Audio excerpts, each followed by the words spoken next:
हर दिन एक भिखारी दरवाजे के पास आकर भीख मांगता था और घर का मालिक हमेशा घर के बाहर आते ही उसे देखकर फिर जाया करता। कई बार उसके लिए गालियां भी बकता।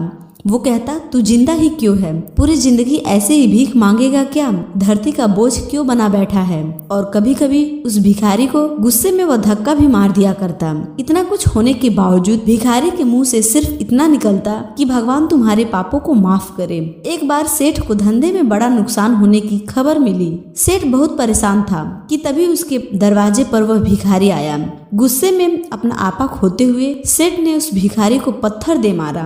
पत्थर लगने के कारण भिखारी का सर फूट गया और उसके सर से खून बहने लगा। फिर भी दर्द से कराहते हुए भिखारी ने सिर्फ इतना ही कहा, भगवान तुम्हारे पापों को माफ करे। भिखारी वहाँ से चला गया। सेठ सोच में पड़ गया। भिखारी को पत्थर मारा, फिर भी उसने सिर्फ प्रार्थना की। सेठ का गुस्सा शांत हुआ। सेठ का मन शांत हुआ भिखारी का रहस्य जानने के लिए। सेठ ने भिखारी का पीछा करना शुरू कर दिया। भिखारी जहाँ जहाँ जाता सेठ उसके पीछे पीछे जाता। सेठ ने देखा कि कोई उसको खाना देता, कोई उसको मारता, कोई अपमानित करता, कोई गालियां देता।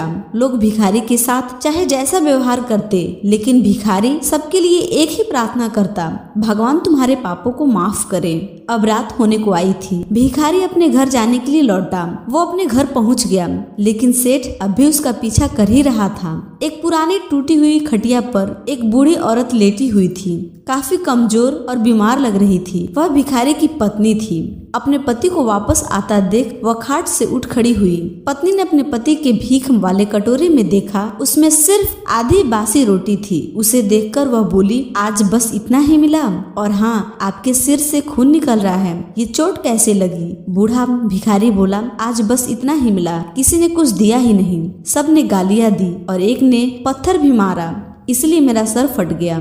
एक गहरी ठंडी सांस लेकर बूढ़ा भिखारी फिर से बोला, यह मेरे ही पापों का फल है। तुम्हें याद है कुछ सालों पहले हम कितने अमीर थे? क्या कुछ नहीं था हमारे पास? हमारे पास हर चीज जरूरत से ज्यादा थी, लेकिन हमने कभी दान नहीं किया। और उससे भी बुरा हमने उस अंधे भिखारी के साथ किया जो हमारे द्वार पर भीख मांगने आया करता था। बूढ़ी पत्नी की आंखों में आंसू आ गए। वह बोली, हाँ, हम उस बेचारे अंधे के साथ बहुत बुरा करते थे, उसका अपमान करते थे, उसे खाने के लिए रोटी की जगह कागज दिया करते, उसका मजाक उड़ाया करते और कभी कभी मारा भी करते। मैंने कभी उसको रास्ता नहीं दिखाया। एक बार मैंने उसके मुंह पर मिट्टी भी फेंकी थी और वह हमेशा दुखी होकर यही कहता कि भगवान तुम्हारे पापों की सजा जरूर देगा।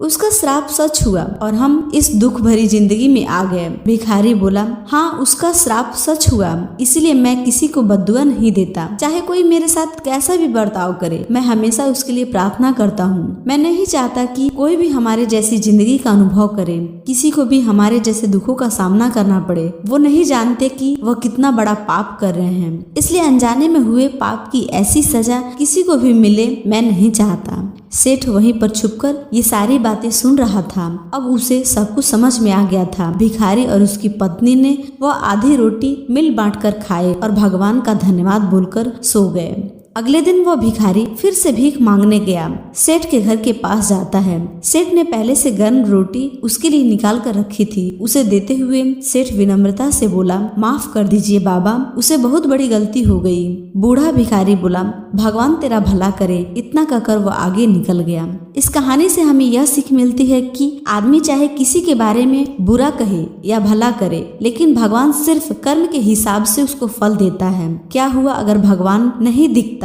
लेकिन यह बात बिल्कुल सच है, उसके खाते में सबका हिसाब बहुत बहुत पक्का होता है। इसलिए जब किसी के लिए कुछ भी करो तो अच्छा ही करो। धन्यवाद दोस्तों। आपको ये छोटी सी कहानी कैसी लगी? अगर कहानी अच्छी लगी तो लाइक करें, शेयर करें, कमेंट करें और हमारे चैनल को सब्सक्राइब भी करें। धन्यवाद।